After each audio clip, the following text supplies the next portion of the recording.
What's going on, guys? This is Mythos, bringing in the best AR battle rifle in Modern Warfare 2. In my opinion, the BAS-B outsmokes any gun there is. It has a little bit more recoil than a lot of the other ARs, but it does pack a punch. You can kill people with a 3-shot, maybe possibly a 2-shot to the head. I haven't tested it out, but this class setup is absolutely the best class setup you can have for a multiplayer. If you're going to play ground war, I recommend probably more recoil based attachments. But for 6v6, this class setup is perfect for mobility. It has quick ADS, a quick sprint to fire, speed, a great bullet velocity, and decent recoil control. So this class setup is definitely the best.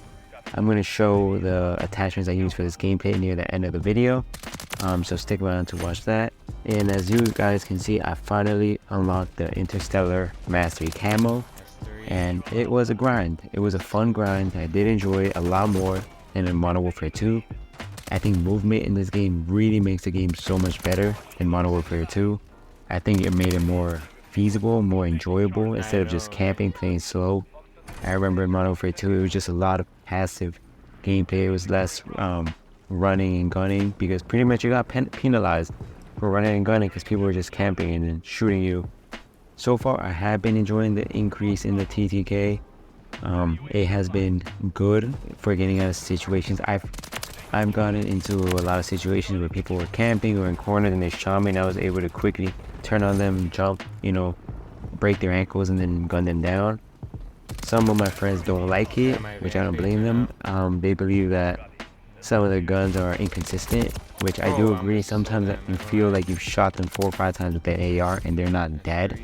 I truly wonder if there's damage-based SBMM. There was a guy on Twitter called Exogos. He's a big YouTuber as well. He's tested it out and has confirmed it. Supposedly there's even a patent out there for damage-based SBMM. So I do wonder if this is what's happening to a lot of my friends with the higher KD ratio. And this camo grind took me exactly 2 days, 3 hours, and 45 minutes of in-game time. And the average kill got per game was 54.16, so a lot. I did play a lot of war and spawn trapping in that game mode with double XP. I was really able to level up my weapons quickly. I played a total of 277 games. Score per minute was 794. My KD ratio at the end of the camo grind was 5.56, so it was a lot higher than my KD ratio for Modern Warfare 2 when I completed Orion. And my win-loss ratio is 5.13. So far, the highest kill streak I've gotten was 60, and the highest kills per game is 166. So overall, decent stats, not the greatest. I've seen a lot of people on Twitter with 10 KDs. I've seen them with a win-loss ratio of perfect, where it's like 260, some ridiculous number. I've seen people with highest kill streak of over 700, and this was like spawn trapping in war, and as well as highest kill per game. I've seen like even 900 plus, but that's spawn trapping to the max and manipulating the war game mode system. If you guys are interested in an in-depth guide for Orion, just comment down below. I know a lot of YouTube content creators are doing it, so I just don't want to be saturated with all that content. So if you guys are not gonna watch it, don't even bother. I'd rather put out some great gameplays and keep you guys entertained with that. But for the base camos for the BAS-B, you need to get 50 kills with the BAS-B. Then you need to get 50 kills with the fully auto with the BAS-B. And then get 25 kills while using magnification scope attachment with the BAS-B. And finally get 15 headshot kills. Once you complete the first 4 base camos, you can move on to gold or gilded. And once you're at gilded, you need to get 3 operator kills with 1 magazine 10 times. And that was what I was doing in this game. That's why I don't know if you guys can hear me counting early on. I was counting to 3, reloading, just to be most efficient, complete the gold camo run. After gilded is complete, you can get platinum if all the other, or forge to save all the other gold weapons are gilded, which you need to get 10 multi-kills with the BAS-B, super easy.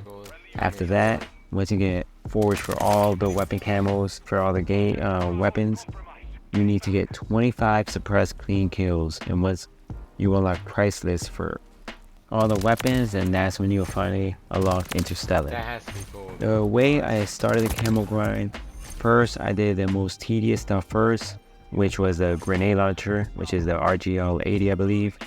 After that was complete, I did the melees in this game. Thank God there was only 2 melees, no riot shield, and thank the Lord there was just 1 RPG grenade launcher. I think that's what made it most enjoyable. With Modern Warfare 2, there was 4 launchers and then 2 melees, so there was 6 weapons, and there was 51 total weapons that you have to complete. So it's a lot more weapons. In this game, it's only 36. And I think for that, it was more feasible, faster, enjoyable, especially for people who work full-time jobs, has a family, you know, kids, dogs, whatever going on in life. So this camo grind is definitely achievable.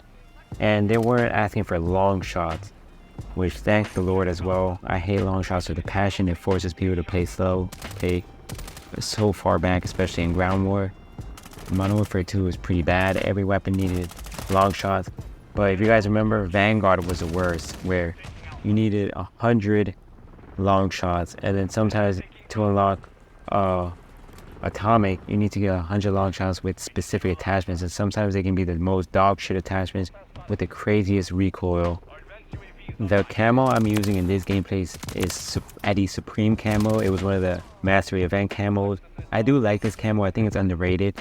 It moves, it's animated very slowly. I wish it was faster, but I like the colorway of it. I like how it glows in the dark, just like Interstellar. That's another big W.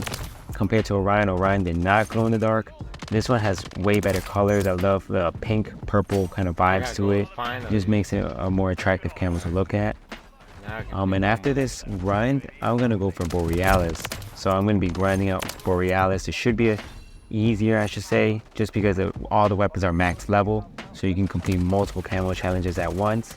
Once those are complete, I will either go to complete the Ultra Weapon Mastery and get the charms and the calling card that they already confirmed, which is 1,000 kills with pretty much each weapon, where you need 100 kills with Gilded, 200 kills with Forge, 300 kills with Priceless, and 400 kills with Interstellar. And after that, I'm probably going to go back to Zombies, use the Modern Warfare 2 guns and weapons in Modern Warfare Zombies, and get their Mastery camo. Even though I have no desire to use Modern Warfare 2 guns in this new game, I do wish they did not implemented it into this new game. It would just be nice to have every Mastery camo possible. I started this since Call of Duty Vanguard, and I got the Dark Ether in that game, and pretty much I'm sure that not even 0.5% of the players in that game got Dark Ether. But I definitely want to unlock even the Ultra Weapon Mastery for Zombies for each weapon as well, just to flex those charms. There's just something about the completionist, about having all these unlocks. And I'll possibly be playing Rebirth when it comes back. I want to be a Warzone demon, especially with the movement in this game. And just flex all the camos and have a primary with Interstellar, have the secondary with Borealis, and play around with the weapon mastery charm just to show, like, damn, I'm gonna be fucking scary to all these people on our lobby. When they see the camo, they're gonna be like, oh, this guy is not playing no game, he's gonna shit on us. And do any of you guys play ranked or watch ranked, or the CDL I should say? I want to get more into that. I am an Atlanta FaZe fanboy. I've always loved FaZe since back when I was in middle school and high school and watching the montages. I know they've had a lot of failure in the stock market, but there's going to be changes with the CEO. I believe FaZe Banks is taking over. He's confirmed it. I don't think he's the person in charge yet, but I am curious to see how they're going to revolutionize, and if it's going to return to the previous phase where it was more gamer-oriented, gamer-focused content creation, rather than, you know, more financial and business kind of planning. And one thing I do want them to see is, I have a feeling is that FaZe Clan is going to recruit AMP. So they're going to have Kai Sinet, Duke Dennis, all them boys from that house. I already see it as a business move, content creation aspect, that's going to happen. But other than that, are you guys interested in seeing the camo grind in the zombies perspective? I'm most likely going to keep going for new gameplays, upload that. I know a lot of people like to play multiplayer and shit on kids and want to know a good class setup. So these videos are definitely going to be a guide for that. One thing I've told Sledgehammer, which I know they don't give a fuck about my opinion, is that they should have put the chopper gunner to 10 kill streak. I don't know why the chopper gunner and the advanced UAV and the AC-130 are all at 12 kills. It makes no sense. I can understand the AC-130 and the advanced being at 12 kills, but come on, seriously, a chopper gunner? In Modern Warfare 2, I used to run the VTOL, Chopper Gunner, AC-130, just to go for, you know, high kill records in ground war, and I've gotten close to 200 kills. But in this game, it just seems like that's one aspect where they're catering the boss, because they know that movement demons are just going to shit on the lobby and get these high kill gameplays. But right now, I'm running the Overwatch Hilo, VTOL, and probably most likely the AC-130 for ground war. I think that's going to get the most kills. But other than that, enjoy this class out. Thank you guys for all the love and support, and please subscribe. Peace.